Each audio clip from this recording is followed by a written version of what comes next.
Hello everyone and welcome back. My name is mcpeachpies, and what I'm going to be doing today is showing you how to import Worldborder PVP for Minecraft 1.9 into some custom terrain.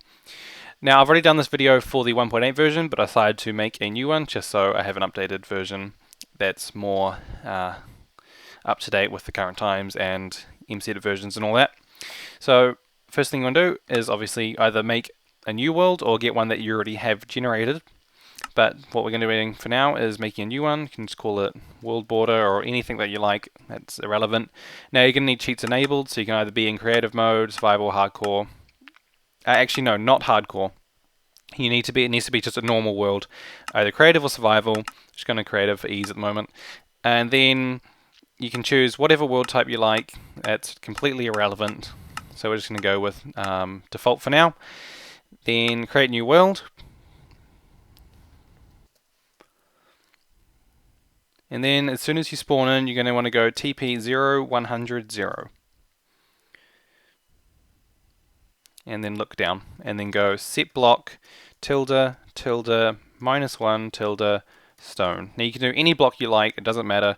Just stone is usually the one I usually go for. Then you're going to close the world and open up MCedit, which you can download from link in the description below for your appropriate OS. Then you're going to want to go open, scroll down to find the world that you've created. So the one we called was just simply Worldborder Survival. Click on the level.dat, open that up, and then you've got the world here. So this is MCedit. If you don't know how to use MCedit, the controls for moving around are the same as in Minecraft in creative mode. So space for up, shift for down, WASD. Then what you want to do is you want to go right click, double click on the block that you set, then go down to the menu and click import. Now here you're going to want to have the schematic downloaded, which will be on the forum page as well as in the description. And then you're going to want to get Worldborder PVP, put this into your schematic file. This is the path for Mac. So that's where you want to go for the schematics, and I will also be sure to put down in the description the path for on Windows. So then you're going to go open, and it's going to pop up this massive block. The easiest way to arrange it from here, by the way, you right click again to release it so you can go back into moving, and then right click again. Now click on, the easiest one I found is the top, so just click that down. Then you're going to hold down your mouse, left clicking, on nudge and press shift until the stone block is shown in the middle of this cyan stained glass there. Then you're going to go leave copy air and water, do not copy biome, because that way it would replace that. So you want to have that unticked. So just copy air and water. Water's irrelevant because there's no water anyway.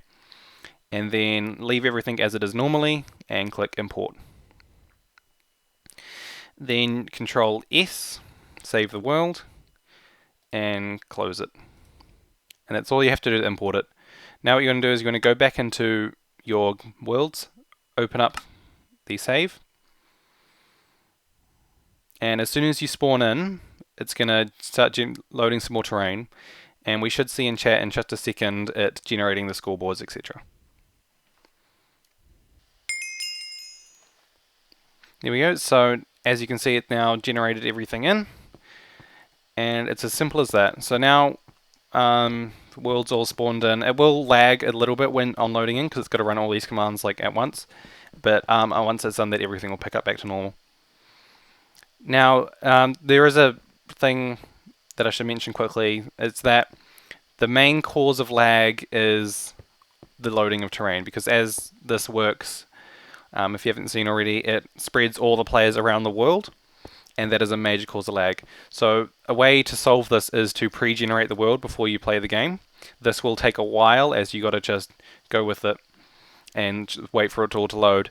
But you're going to want to use this spread players command, because this is the one that the normal game uses. So if you go spread players 0, 0, and then 500, 1500, and then false at P. And you need to be in creative mode for this. Spectator mode won't work because that won't generate any terrain. Then press enter, and it's going to spread you to a random place in the world. And you're going to want to keep doing this for a while. It depends how much you want to pre-generate, but this is the most efficient way. So you just go through, you need a reasonable computer to do this. Otherwise, just if it's like on a server, etc., then pre-generating it will help. I recommend doing it, but you don't need to necessarily do it. But it will save any server crashes or game crashes or lag outs, etc. And also, upon starting a game, you will also want to wait a few seconds or a minute even, depending on the round time, as long as you would like, as it will take a bit for the train to load in and for the commands to pick up, and the tick speed, that's the rate that the game runs at to pick up. So once you've generated enough terrain, as much as you like, you can go TP 0, 100, 0, and that will take you back to spawn. Now you're going to want to have adventure mode for, say, the server or the LAN world you open, as that is the way that it detects players. So I hope this helps for you people who aren't familiar with MCedit or anything like that. If you want to see a gameplay video, that'll be annotated at the end of the video, as well as a features showcase video showing off all the new features and how to use the options and all that, and how to actually get people into playing the game. So I hope that, guys, I hope that you enjoyed, and I will see you later.